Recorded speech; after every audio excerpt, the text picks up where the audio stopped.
Good evening and welcome to the NCWLIFE Evening News. I'm Rick Boone. Thank you so much for being with us on this day. Let's get a first check of your forecast right now with Grant.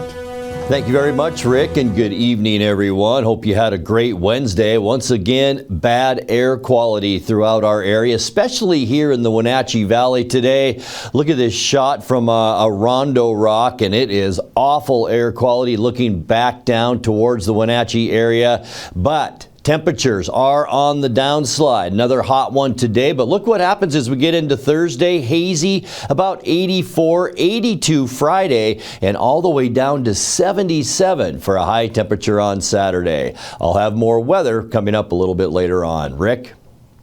Grant, thanks so much. We'll get back with you a little bit later in this broadcast. Well, it's opening day. Many schools in Chelan, Grant, and Douglas County now open for classes. Our cameras were there as students walked into the building. Nathan Eshelman reports.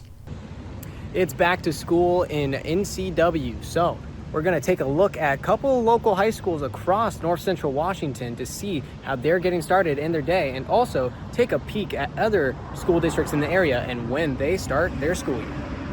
It's back to school for thousands of students on this Wednesday. We checked out opening day in 3 different counties, Chelan, Douglas, and Grant. Every school had a welcome wagon for the class members, including Wenatchee High School. We stopped by the high school for welcoming excitement.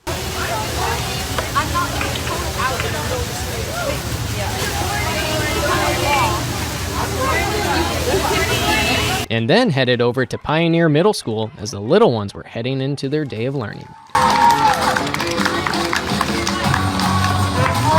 Our journey on opening day then took us to Douglas County and Eastmont High School. Hundreds of Eastmont students seemed happy for a new school year, especially hopefully the freshmen who are starting high school. Then we took a trip to Quincy in Grant County. Police and fire department teams helped out the school zones for safe travel for students in elementary, middle, and high school. As the students headed to class, many of the roads around all the schools were a little congested, reminding drivers to keep it slow in school zones. Not all schools open today. Some over the next few days will welcome students in all our counties, including Okanogan. Here's a look at some of the next schools getting ready for opening day. Starting with Chelan County, the Cascade School District has 2 different start dates for their schools. Grades 1 through 9 will be starting on August 31st, with Chelan High School starting on September 1st. Also on September 1st will be the Cascade High School starting that day. Now looking over to Douglas County, Waterville and Mansfield will both be starting their schools on September 1st. Now looking over to Grant County, Moses Lake is starting a day later on September 2nd. Following them the following day is Ephrata starting on September 3rd. Lastly, we'll take a look at Okanogan County, starting with Omak, Tonasket, and Liberty Bell all starting on August 31st. Following them will be Okanogan on September 1st, and then lastly, Brewster on September 2nd. That'll do it here from Wenatchee. Reporting for NCWLIFE, Nathan Eshelman. Wenatchee schools are talking budgets for the year. The Wenatchee School Board approved the district's $158 million budget Tuesday for the 26-27 school year.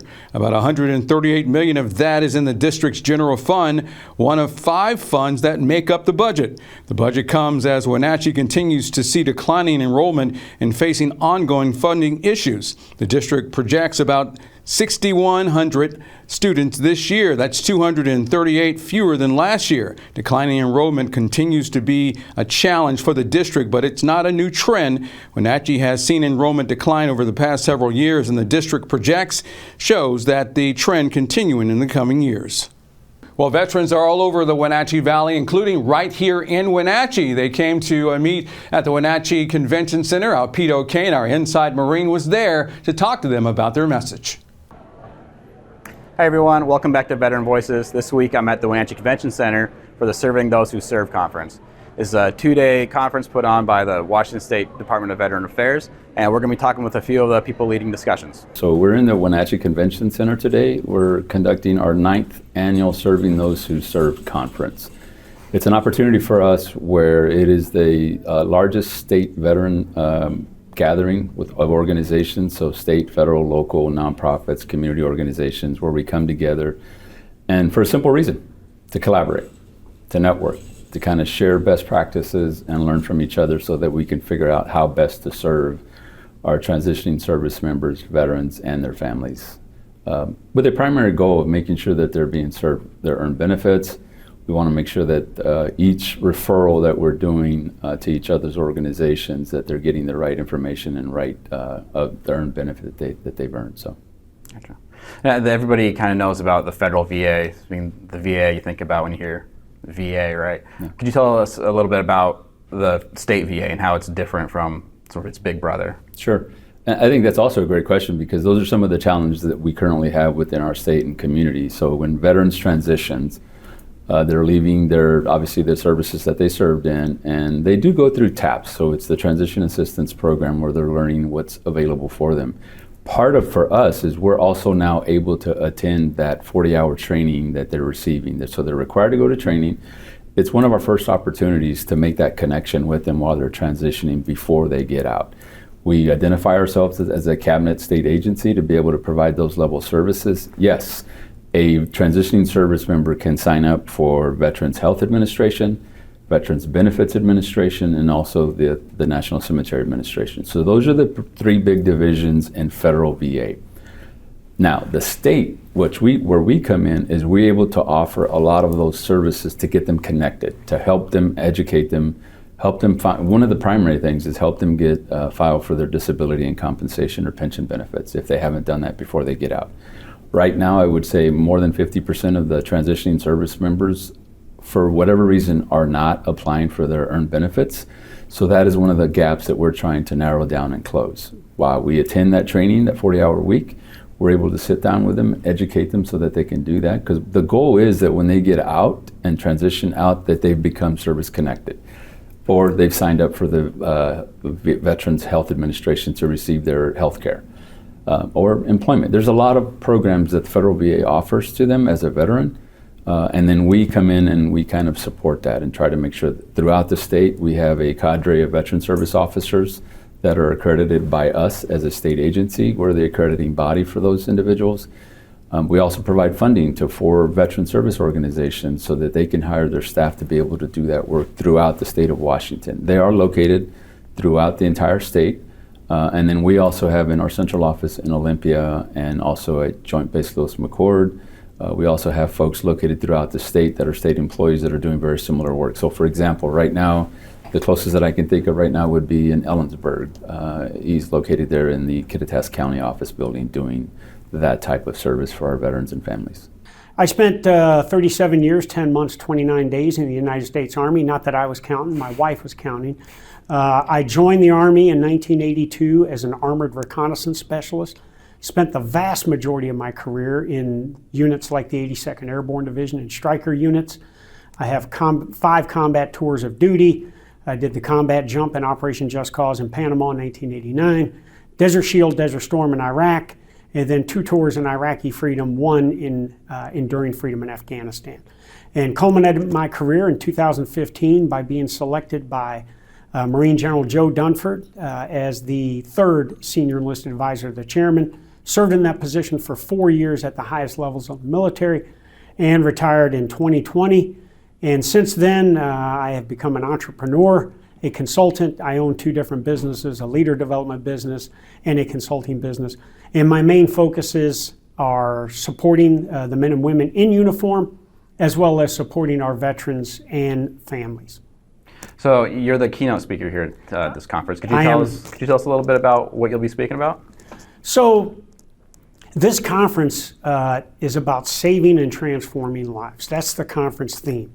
And serving those who serve. So every one of the people that are here in some kind of capacity supports veterans and their families. And so my keynote is going to be titled Getting to the Left of Crisis and Creating a Positive Deviance to Mindset. And what I mean by that is, what can these people here who, whatever they do, are supporting veterans in terms of mindset and leadership, what can they do to support our veterans and to better support them? And so I use the word all the time about assimilation. The toughest thing for a veteran is to leave military service where they've had structure, they've had discipline, they've had camaraderie, all these things, and all of a sudden they leave, and if they're not retired, there becomes this big wall, both real wall known as the military installation and the metaphorical wall, that you're not part of that anymore. And that can be tough. So the veterans have to assimilate to a new life, a new civilian culture and everything. So assimilation is one of the things I'm going to talk about tomorrow, and how we help them with that through programs, clinical support, any of these other things that we're doing here. I run our Wellness Arts in the Military program, and that is a grant program that connects individual veterans and their families with art projects, and then also organizations who do ongoing arts programming. So what kind of art projects are you seeing from vets? Oh man, so many different things. It's very, very cool. I mean, you get your traditional fine artists like, painting, photography, and you get all sorts of different ones as well. Traditional cultural arts, blacksmithing, woodworking, musicians. Upstairs at our art exhibit, we had a seamstress who did some amazing dresses that she made from our funding. I funded a magician once who wanted to go learn new magic tricks. So, I mean, really, if you writers, if you can imagine it, we can make it happen. I'm not one who is gonna tell somebody what they can and can't do in terms of an art project. I leave that completely up to the individual. So of these art projects, I'm guessing this varies, but how much of it is, sort of military focused? Probably about half and half. Some folks focus their service on it as like a healing measure, mm-hmm. which can be really great. And other folks, we get so many different types of artists, from professional artists who are trying to open a gallery or learn a new skill, to somebody wanting to learn how to be a photographer for the first time, or take a painting class for the first time. We don't put any specifications on it. So it's really great. I'm offering a fundamental training on better serving those. It's titled Better Serving Those Who Serve, talking about the transition from going into the military, and then being in the military, and then the transition out. And talking about some of those dynamics, particularly for those who have experienced war and trauma, the burden of death, killing, and destruction, and the impact that might have on them and their reintegration and readjustment. Gotcha. So have you sort of counseled veterans one-on-one? Yes. My background is in clinical psychology, counseling, and so for a number of years I was what's called a subcontractor for the Washington State Department of Veterans Affairs War Trauma Program. So I saw veterans and their families out in the community, and provided no-cost counseling services to vets, primarily back when I was doing it, Korean War, Vietnam, post-9/11, Gulf War vets, and their family members. So what do we do with that situation? It's helping to better understand and manage what happened, what are the symptoms, and in the military it's about fight or flight, and it's helping this individual learn how to flow. And to understand that just because you receive the diagnosis of post-traumatic stress doesn't mean that that's who and what you are. No one ever asked for a trauma to happen to them. That's it from the Wenatchee Convention Center. For Wenatchee World, I'm Pete O'Kane. Pete, appreciate that. Well, coming up on the NCWLIFE Evening News, Cade, what's up in sports? Hey sports fans, I'm Kate Calvin. Still to come later on in the show in sports. The Mariners stay red hot against Philadelphia. The Williams sisters return to the court as a team again. And we take a look back at this day in sports history. That's all still to come as part of the NCWLIFE Sports Block. Thanks so much there, Cade. Coming up in just a few moments, a look at your forecast with Grant. He's got that when we come back. You're watching the NCWLIFE Evening News. Affordable power is the heart of what we do as your public utility. But we don't stop at offering some of the lowest rates in the nation. Through local partnerships, discount and assistance programs, our staff works with residents every day to keep the power on. And now, we're offering 25% bill discounts for customers who need it most. To see if you qualify, visit chelanpud.org/discounts. The Surf and Slide Water Park is open from Memorial Day through Labor Day. Surf and Slide is located in the heart of Central Washington in Moses Lake with activities for all ages and abilities. Check out Surf and Slide's Flow Rider Surfing Simulator, Lazy River, 2 200-foot water slides, tube slides, and diving boards. Our children's area includes a Treasure Island water structure, splash pad, and baby octopus slide. For season passes, visit us online or find Surf and Slide on Facebook. Time now for a check of your North Central Washington weather forecast. Hope your Wednesday was a good one. Boy, it seemed all the bad air was right here in the Wenatchee Valley today.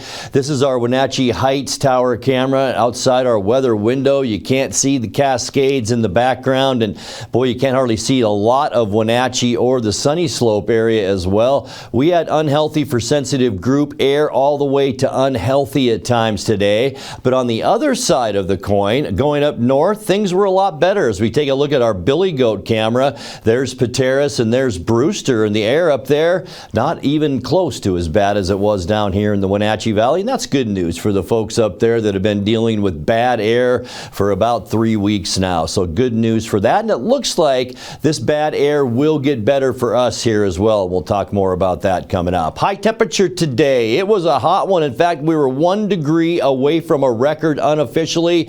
That could change. We could bump that up once again when we get together tomorrow, but 95 our record from 2011. 84 is a high temperature that we should be seeing right now, so we were 10 degrees above that. 66 this morning, 59 our normal low temperature for this time of year, and 47 our record low set in 1976. Sunrise 7:12, and the sun will set tonight at 7:52. Getting into the forecast now, here's what our Thursday looks like for temperatures, and we are all going to cool down about 10 degrees tomorrow. 86 for Moses Lake and Ephrata, right at 85 in Quincy. 84 tomorrow in Wenatchee, Eniat, Chelan, a tick warmer at 85. Cool spot tomorrow up in Lake Wenatchee with a high temperature of 79. And our temperatures are cooling down, and I'll show you that in a second. Tonight we do expect widespread haze to continue out there. We are seeing just a little bit of a ridge of high pressure still in place, but this area of low pressure will slowly move across, and that will keep our temperatures on the cool side. Not bad tonight, though, with low temperatures in the mid-60s.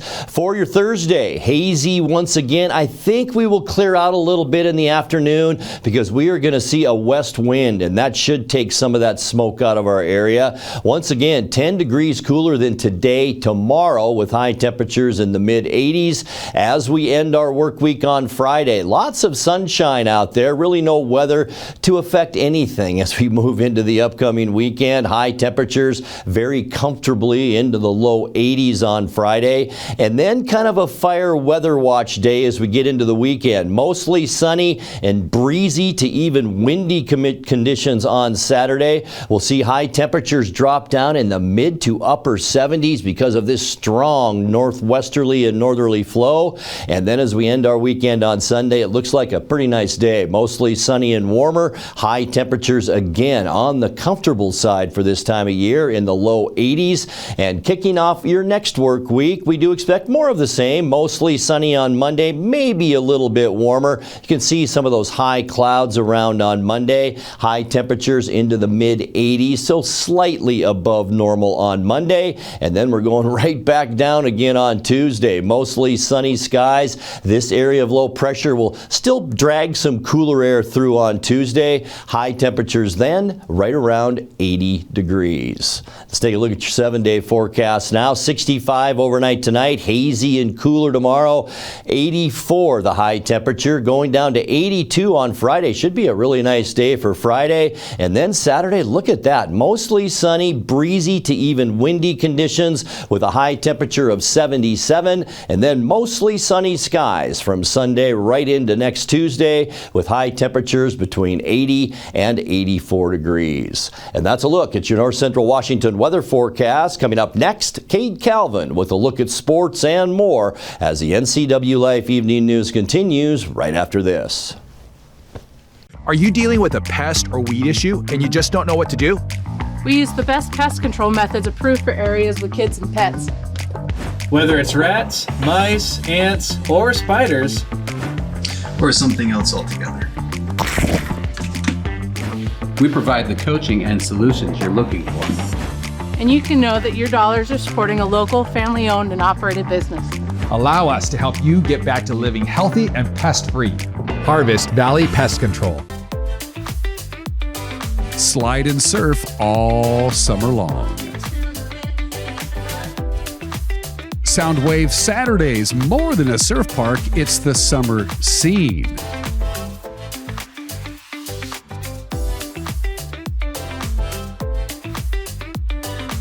Grab a drink and enjoy live music every Saturday in July and August.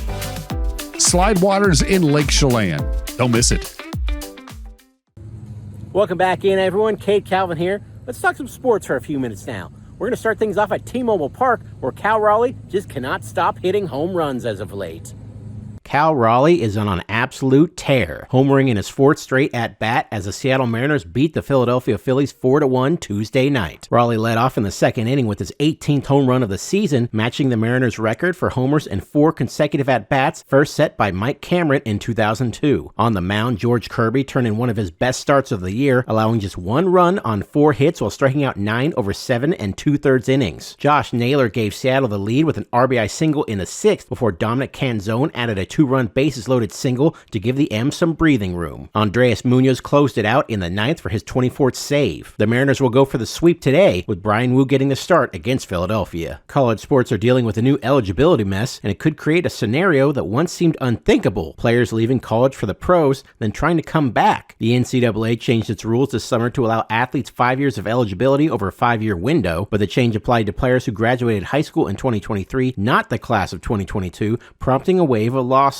Some players who tried out for NFL teams this summer have since gone to court seeking the right to return to college, and judges in several states have sided with athletes. At least 26 eligibility cases have been filed in state and county courts around the country. The SEC and Big Ten have now passed their own rules, barring professional players from returning to compete, but those rules could face legal challenges too. So for now, the answer to whether an NFL player could actually return to college is basically maybe, and the courts may end up deciding it. Serena and Venus Williams are teaming up once again after receiving a wild card in the women's doubles draw at the U.S. Open. The sisters have now won the U.S. Open doubles title twice, in 1999 and 2009, and own a 27-7 record together in 9 appearances at Flushing Meadows. They last played doubles at the U.S. Open in 2022 and have won 14 Grand Slam doubles titles together, along with 3 Olympic gold medals. Serena returned to tennis this summer after a 4-year absence, while Venus is also entered in this year's women's singles draw. The first round of women's doubles begins September 3rd. All right, sports fans, it's time once again to fire up the sports time machine and take a look back at this day in sports history. On this day in sports history, August 26, 1991, Bret the Hitman Hart took one of the biggest steps of his career, defeating Mr. Perfect Kurt Hennig for the Intercontinental Championship at SummerSlam in Madison Square Garden. Before that night, Hart was best known as one half of the Hart Foundation, but his match with Mr. Perfect helped establish him as a legitimate single star. The two put on what WWE and fans around the world later ranked among the greatest matches in SummerSlam history, with Hart surviving the Perfectplex before eventually locking Mr. Perfect in the sharpshooter to win the title. And the performance was even more impressive in hindsight because Hennig was wrestling through severe back pain that would soon keep him out of action for an extended period of time. The championship was Hart's first singles title in WWE and helped launch a run that would eventually make the Hitman one of the biggest stars of his generation. On August 26, 1991, Bret Hart stopped being just a tag team specialist and started his climb toward becoming the best there is, the best there was, and the best there ever will be. Alrighty, that's all for sports this time. I'm Cade Calvin reporting for NCWLIFE. Hi, I'm Amanda Walden with A. Walden Insurance Group. Medicare can be overwhelming, but you don't have to figure it out alone. I've been helping people understand their Medicare options for over a decade. Medicare isn't a one-size-fits-all. I'll help you understand your coverage options so you can feel confident in your decisions. Let's find the right Medicare plan for you.